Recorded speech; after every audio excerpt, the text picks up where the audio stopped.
What's going on, guys? Welcome back. Got episode number 9 of our Cincinnati Reds franchise. In this one, I'm going to show you guys the current standings and thinking about making a move in the next episode.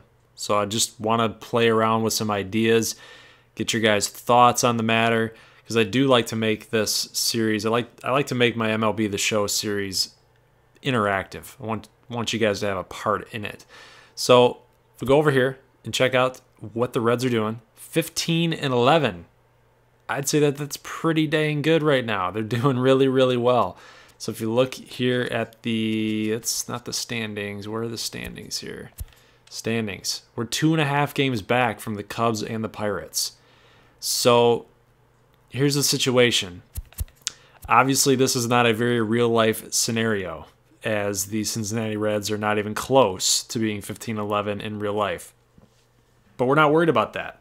We're not worried about that. We're worried about what's going on with this team as it stands right now, because Nick Senzel, not on the everyday roster as of right now by the time I'm recording this. He may get the call up, I'm not sure.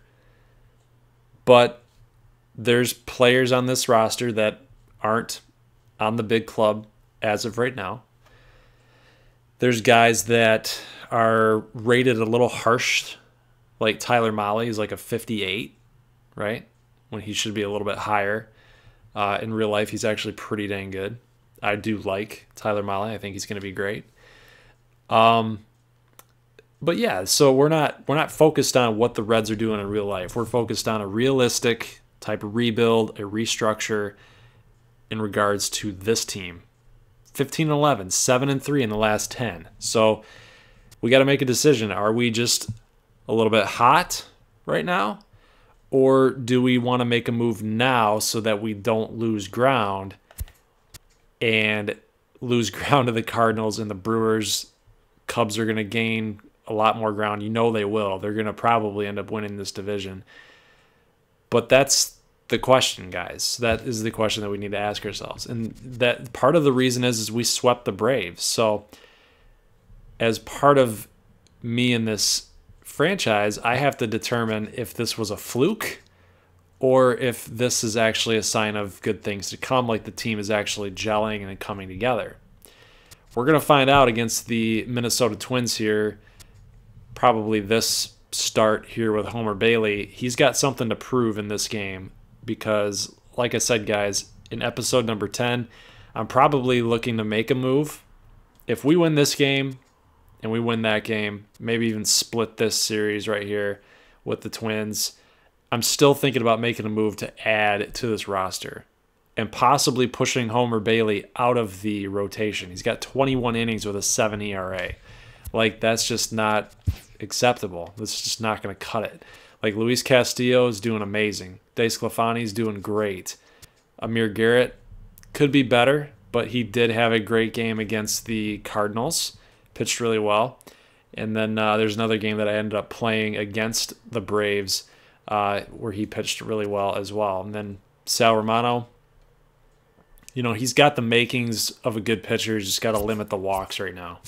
10 walks, 25 innings. It's not going to cut it either with a 5-3. It's not going to cut it. So you take your lumps just like the Tigers did in 2003, 2004 with Bonderman, Maroth, and Robertson. So you take your lumps. These guys are young, 24 years old, 25 years old. Bailey's 31, so he might end up having to get moved to the bullpen. Maybe Brandon Finnegan ends up taking that job, which he probably should anyway. But I'm looking to add like a savvy little veteran guy. And what I want to show you guys in this episode, aside from the gameplay here, is just some guys that I'm looking at. And what I found was that I wanted to go after, let's see, here we go. This is who I wanted to go after. I wanted to go after Ian Kennedy. Now, some of you guys might look at Ian Kennedy and think he is garbo. But if you look at it, in 2016, he had a really good year, 3.68, 1.22. In San Diego, 13-13, 3.63, 1.29. So pretty similar numbers, right?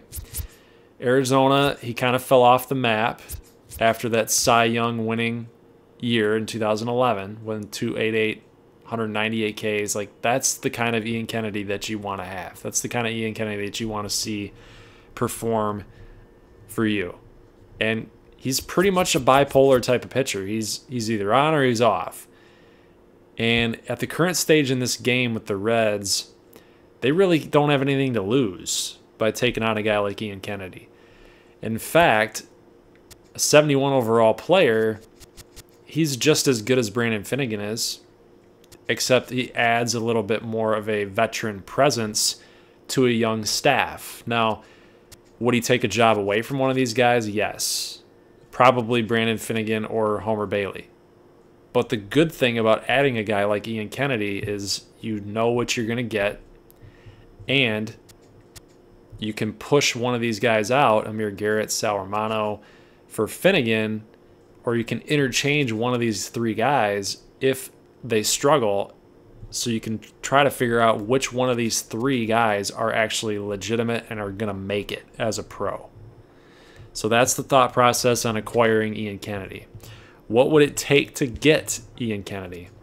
That is the next question, and I'm seriously considering trading away Jose Peraza. Because if you guys look at his stats right now, 242, they're not terrible, but 2 stolen bases, 7 RBIs. It's not like he's bad, right? And he's still 23 years old. So he does need a little bit of some slack, I guess you'd say. But Nick Senzel, 70 overall right now. 22 years old, A potential. And I would rather have him get him going than Peraza. 1 home run, 2 RBIs, a stolen base. The kid can do it. The kid can do everything, right? And he can play the same positions. It just makes more sense, right? He's probably more of a highly touted prospect than Jose Peraza ever was. So that, in that sense, that makes sense. Now, we could also acquire another player here from the Royals for Peraza, and it's Kelvin Herrera. That is a great opportunity for us, because what it does is now I probably wouldn't have Herrera closing. I'd have Iglesias closing, but Herrera could be our setup guy and basically pushes Kevin Quackenbush down into lower leverage type of situations. Because, guys, look at the numbers right here. 8. He had a 7 in 26 innings for San Diego, and now he has an 8 in 14 for us. So either that means that Quackenbush gets sent down to the minors, because Jared Hughes has been pitching pretty well. 1.5 for Jared Hughes. Zach Weiss is not on the team, but Kyle Crockett's been pitching well too. 3.14. David Hernandez, not too well, with a 5. So this trade makes sense. Peraza for Kennedy and Herrera. I don't know why the Royals would do it. Perhaps they're trying to get rid of their older players, some salary dump, but it makes sense. Now, I want to show you guys the other trade that I'm thinking about pulling the trigger on. This one might not be so realistic, but it's still kind of cool to even see in the making here. So if we go to the Mets, and yes, I think you might know where I'm going here. Matt Harvey. Matt Harvey to the Reds. Now, I personally think that Matt Harvey is done. I really do. I don't think he's ever going to get back to the Matt Harvey that we saw just dominate the game. He's lost velocity. He's basically just reliant on his velocity. All of his off-speed stuff, his curveballs, his breaking pitches, everything is reliant on that fastball. And when he doesn't have the fastball, hitters can time him up so much easier, right? They can see it right out of the hand. They know if a changeup's coming. They know if a curveball's coming, a slider.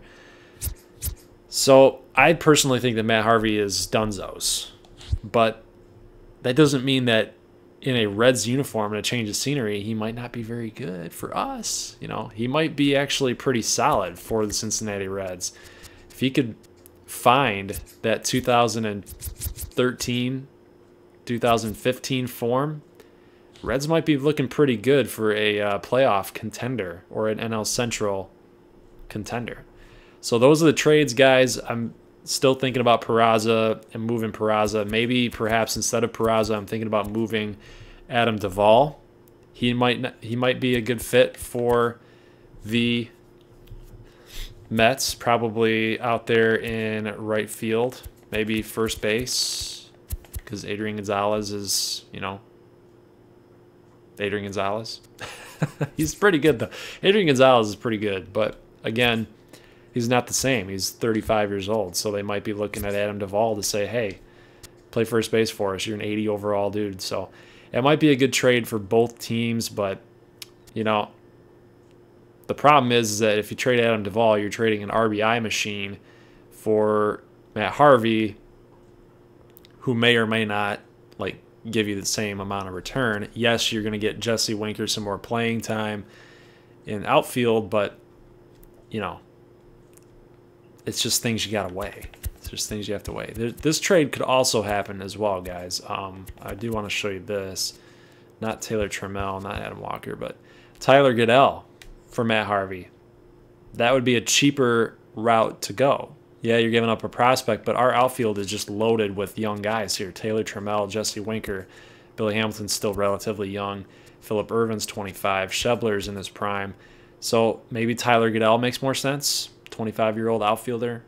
B potential. I don't know. There's just some things to think about. You could even possibly get Tyler Goodell for Matt Harvey and do the Peraza trade, but that might be a little bit too much. I think that might be a little bit too unrealistic. So yeah, that's pretty much it for this episode, guys. So I hope you liked this thing. Leave a like if you did. We'll go into the Jake Odorizzi versus Homer Bailey gameplay in episode number 10, which I will have for you guys on what's looking like it's going to be either Thursday or Friday. So I'll get that uploaded. Here is a simulated game. So I actually simulated against, let's see who pitched. Let's go down here. Yeah, Luis Castillo pitched. Quackenbush came on in relief and didn't do too bad of a job. Still, that ERA is just ballooned to 7.4, but he had a pretty good outing. 1 1/3, held it down for a little while.